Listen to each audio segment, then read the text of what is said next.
I know what it smells like in that jail.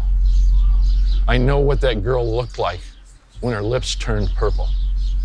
I know what it feels like to get your hands caught in between doors in jails to where there are electric doors and your fingers are ripped apart. I know what it's like to have judges embarrass you in courtroom in front of a couple hundred people, stand you up and go bah, bah, bah, verbally.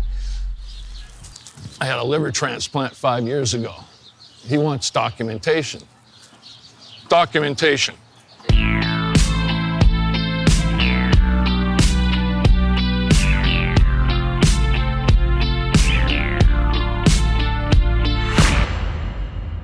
We did a triangle from Mexico to Venice to Phoenix, and we were constantly going in this circle.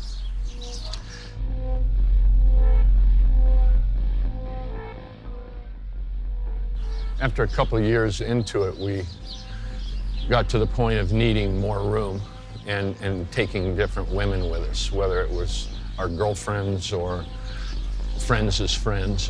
And then we were friends. Talk about more room. What do you mean more room? Like putting this stuff inside you? Yes. Okay.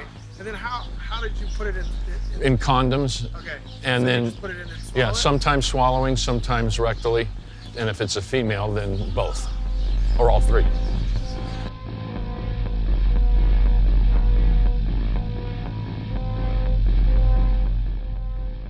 There was a runner, a friend, and she went with us on one of our trips from Venice here to San Luis. We get the dope ready and the condoms and do it ready to go back across the border. And we all got hot. We went out to a place called Boys Town, and we come back, she's out, we do everything we can. She was still alive, but she was out. And we tried to revive her and tried to revive her. We had those choices: dump her off, just leave, let her die, or try and take her to a hospital and dump her and run to the border. Well, they don't really have emergency rooms, you know? And the first place we thought that was a business like that was actually a radio station. And the radio station broadcasted it that Tres Americanos were running around with in a car with a girl that's OD'd on Chiva, you know? And some guy, I don't know if he was a doctor and some other nurse type person. So we get her in there, he tells the nurse to give her a shot. He gives her a shot. Well, as soon as he gave her the shot, the girl's lips turned purple, she turned pale white. And the guy, you know, and I'm like, at that point, I kind of started hyperventilating because I knew she died. I mean, it was obvious, even though I hadn't seen that before. I think I was either just 18 maybe at the time.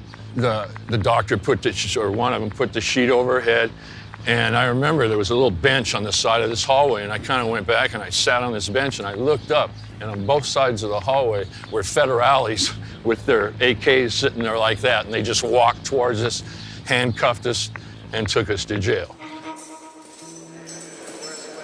They take you to a dungeon, basically, is what it is.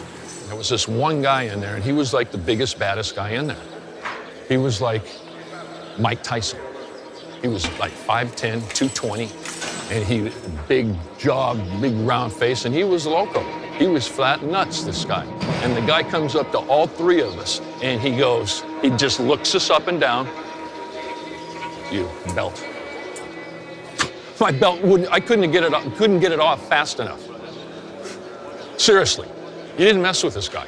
One night, like the first or second night, this old drunk guy comes in, and the guy comes up to him, and he looks him over and tells him, I forgot your hat or your whatever you got, and the old guy just goes, F you. Before he got the you out of his mouth, the guy hit him so hard with an uppercut, it knocked his feet right out from under him, and he cracked his head open right there, just like that. And the guy that hit him, just like nothing happened, and everybody, you know, the rest of us were like this, because nobody's gonna mess with this guy. There's like I said, maybe 30 of us in this little room.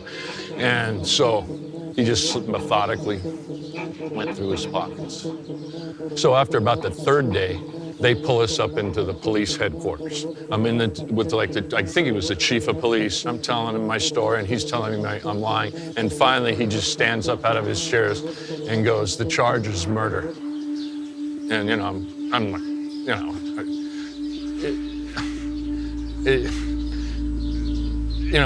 for being 18, I was certainly I don't even think I was that scared. I was still in disbelief that it was almost like an out-of-body experience, disbelief that this was happening. And then they took us back to the dungeon part, and then that evening, or like soon right after he talked to us, there's a prison that's a part of the system where they walked us to. So they walked us to that prison. My connection was the main guy. 3 weeks later, they came to the gate and let us go. And I kept running for the guy, and I got arrested again going to his house after they killed him. And there was 3 of us, Logan and Tim. And Logan and Tim are dead, one from liver failure, one from overdose of a speedball, heroin, cocaine. You got to look yourself in the mirror and realize, you know what, man? You're a punk. You're a thief. Maybe finally realize that you're not just killing yourself. You're killing the people that really do care about you. And you got to live with yourself.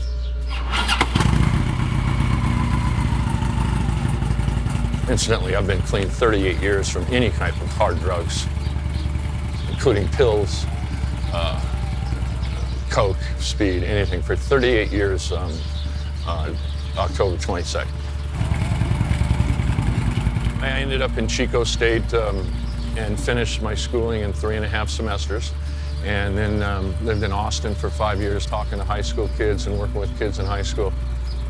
I've had several people tell me that I've helped them, I saved their lives. And here I am at 60. You know, the luckiest guy on the planet.